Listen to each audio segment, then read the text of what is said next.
আর বাকি মোটে 6 ঘন্টা। গোপাল তো এখনো রাজসভায় এসে পৌঁছলো না মহারাজ। এই সৈন্য পাঠাবো বাড়িতে, গিয়ে একেবারে বেঁধে নিয়ে আসবে। তার আর দরকার নেই মন্ত্রী মশাই।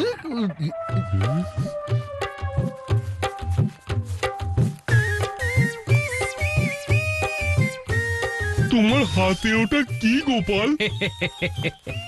আগে সাঁড়াশি। তা কোন আনন্দে? আগে চোর ধরার আনন্দে। মানে সর্বমণির খোঁজ তুমি পেয়েছো গোপাল? কোথায় কোথায় আছে আমার সর্বমণি? কোথায়?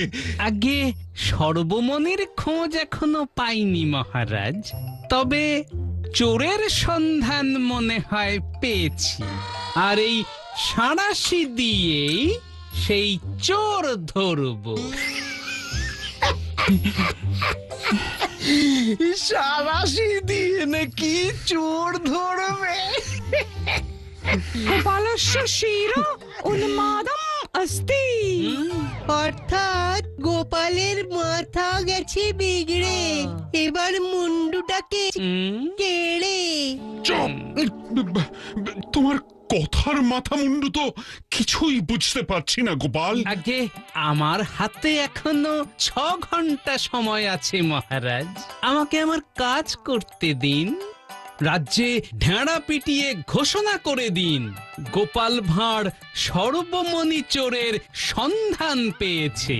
কিন্তু এই চুরির শাস্তি চোর পাবে না, পাবে তার সন্তান।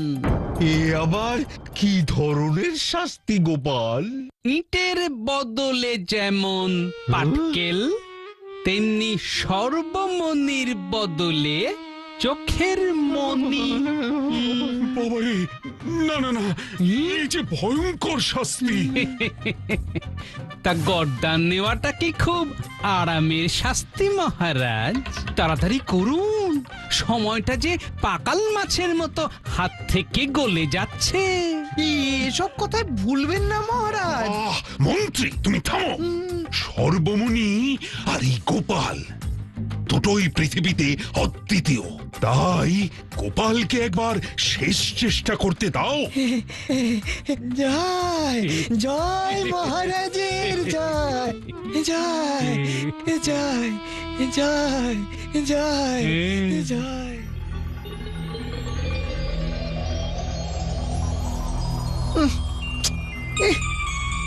এত করে ঘেঁটে দেওয়ার পরও গোপাল যে কি করতে চাইছে কিচ্ছু বুঝতে পারছি না।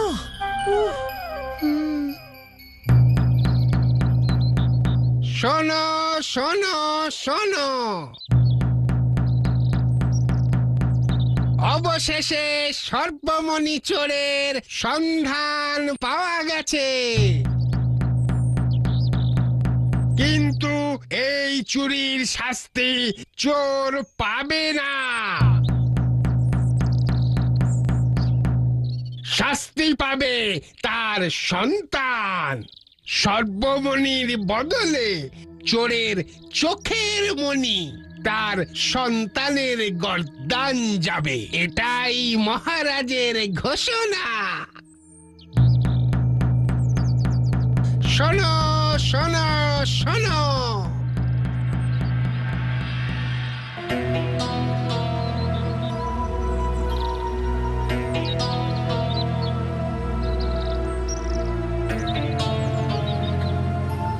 তাড়াতাড়ি পা চালা খোকা, তোকে তোকে রাজ্যের সীমানা পার করে দিতে পারলেই আমার শান্তি। আমরা পালিয়ে যাচ্ছি কেন মা? মা হয়ে ছেলের নির্মম শাস্তি আমি দেখি কিভাবে বল?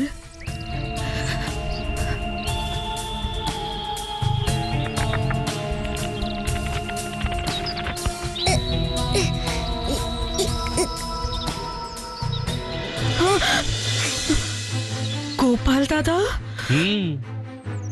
পালানোর দরকার নেই, সর্বমণি ফেরত দাও। কিন্তু তুমি কি করে জানলে যে আমি চোর আর আমরা এখান দিয়েই পালাবো? রাজ্যের পূর্ব, পশ্চিম আর দক্ষিণের সীমানায় পাহারা বেশি, তাই আমি জানতাম যে সর্বমণি চোর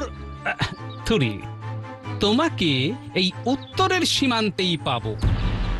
এক মা তার সন্তানের জন্য পৃথিবীর সব অসম্ভবকেই সম্ভব করতে পারে, আর এ তো শুধু সর্বমণি চুরি। বাকিটা না হয় মহারাজের সামনেই শোনো।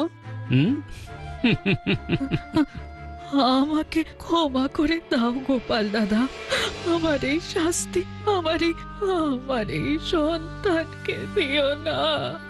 তোমার ছেলের কোনো ক্ষতি হবে না, কথা দিলাম। এবার পুরো ব্যাপারটা খুলে বলো তো শুনি। কাটুন মহারাজ, তবে মাথা থেকে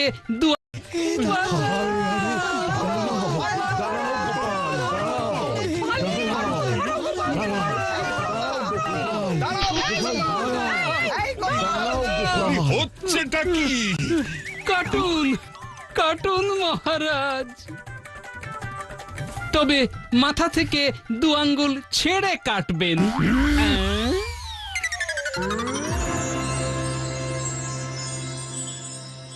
এই তো আমার সর্বমণি, 7 রাজার ধন, এক মানিক।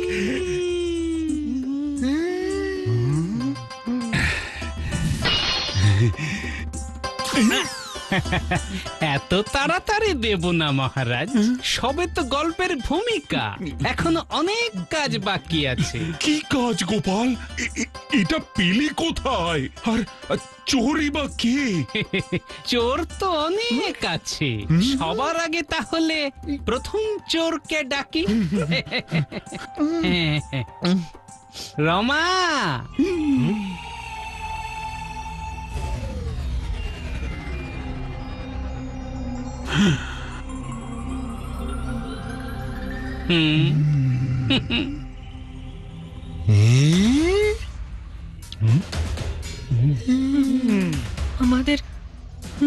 আমাদের ক্ষমা করে দিন মহারাজ। হীরা! ব্যাস ব্যাস ব্যাস ব্যাস, চোর ধরা পড়েছে, খেল খতম, পয়সা হজম। এই মহিলা আর তার সন্তানকে অন্ধকার কারাগারে নিক্ষেপ করে দেওয়া হোক। দাঁড়ান, চোর একজন মহিলা নন, মানে? চোর একজন মা, আর মায়ের কোনো শাস্তি হয় না। এসব কি বলছো গোপাল? আমি নয়, এবার মা নিজের মুখেই বলুক। রমা, এবার নির্ভয়ে সবটা খুলে বলো তো। বাধ্য হয়ে সব করেছি মহারাজ। গত 1 মাস ধরে আমার খোকার খুব জ্বর, কত পাচন খাইয়েছি, কিছুতেই জ্বরে সারে না। শেষে বাধ্য হয়ে রাজবৈদ্য মশাইয়ের কাছে যাই। অনেক করে পা ধরে অনুরোধ করলাম, কিন্তু উনি আমার খোকাকে দেখতে এলেন না। কেন? বললেন উনি মহারাজের বৈদ্য, অন্য রোগী দেখবেন না। আর এদিকে আমার ছেলেটা প্রায় মরতে বসেছিল। যখন সব আশা ছেড়ে দিয়েছি, তখন ওই ঘোষকের মুখে শুনলাম এই আশ্চর্য সর্বমণির গুণ। তাই ওই দিন সর্বমণির চাক্ষুষ করতে এসে আমি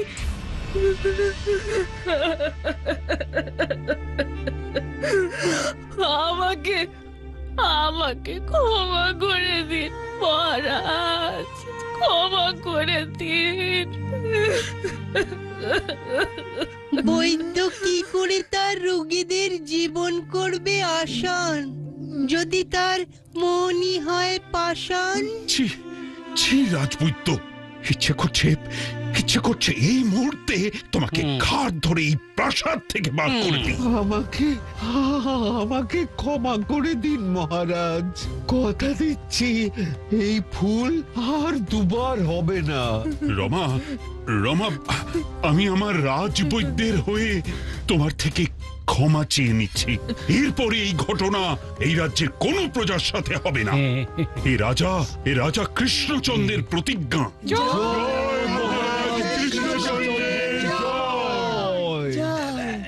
এবার আমার একটা প্রশ্ন করার আছে মহারাজ। বলো কি প্রশ্ন? এখানে এত কঠিন নিরাপত্তা পেরিয়ে রমা কিভাবে সর্বমণিটা চুরি করলো? থাক না, এই চুরি যাওয়া জিনিস ফেরত এসেছে, এই তো অনেক। আজ যে বড় খুশির দিন। মহারাজ, এই আনন্দে আমার বেতনটা একটু ওই বেতন না শাস্তি কোনটা বাড়বে সেটা একটু বাদেই বোঝা যাবে। মানে প্রদর্শনীর দিন সবার সাথে রমাও ঢুকেছিল এই কক্ষে। চলো চলো সব, চলো চলো চলো চলো চলো। সবাই বেরিয়ে যেতেই সে লুকোনো জায়গা থেকে বেরিয়ে যেই সর্বমণি তুলে নেয় তখনই দেখে বটা আর ঘটা ঘরে ঢুকছে। তাই সে সর্বমণি নিয়ে টেবিলের তলায় লুকিয়ে পড়ে আর শোনে। এখনো এখানে দাঁড়িয়ে আছিস? সর্বমণি কোথায় রাখলি? আমাদের উপর একটু বিশ্বাস রাখতে পারতেন মন্ত্রী মশাই, আমাদের চুরির দায়িত্ব দিয়ে। ওরে বাবারে, ওরে বাবারে! সামনে দিয়ে বেরোনোর রাস্তা বন্ধ হয়ে যেতে দেখে রমা তখন প্রাণ ভয়ে জানলা দিয়ে পালানোর চেষ্টা করে।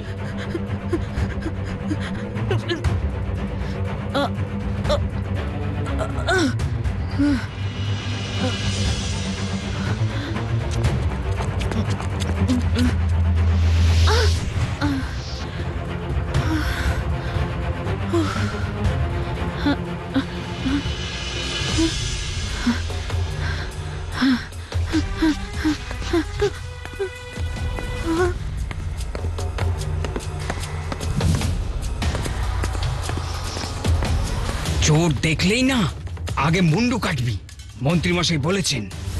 সে আর বলতে, আমাদের রাজবাড়িতে চুরি। হ্যাঁ,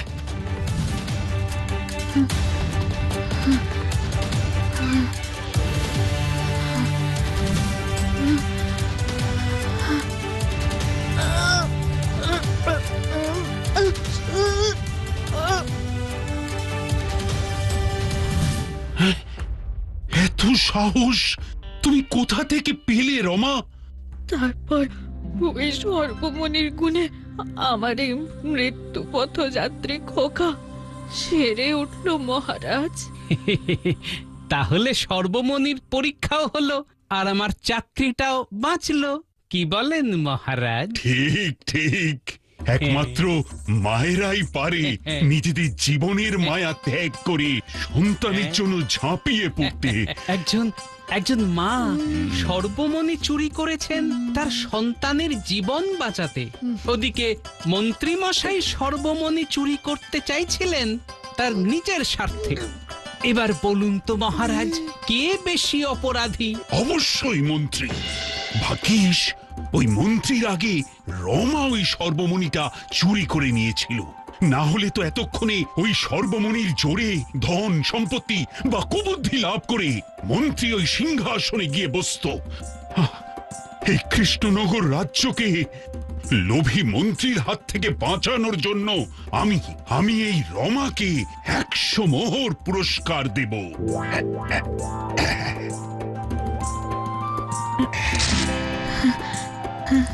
থাক থাক, সন্তানকে নিয়ে সুখে থাকো মা, সুখে থাকো।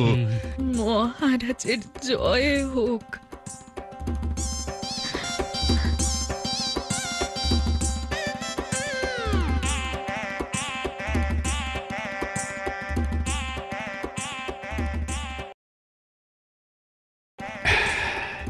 এবার বলো তো গোপাল, তুমি কি করে বুঝলে যে সর্বমণি কোনো বাবা বা মা চুরি করেছে? মহারাজ, আপনার রাজত্বে প্রজারা বেশ সুখেই আছে। সর্বোপরি তারা তো কেউ চোর নয়। সর্বমণির চুরি যে পয়সা বা বুদ্ধির জন্য নয়, সেটা বুঝতে একটু সময় গেলেও এটা বুঝলাম যে চুরির কারণ স্বাস্থ্য হতে পারে। তারপর তাহলে এবার মন্ত্রী মশাই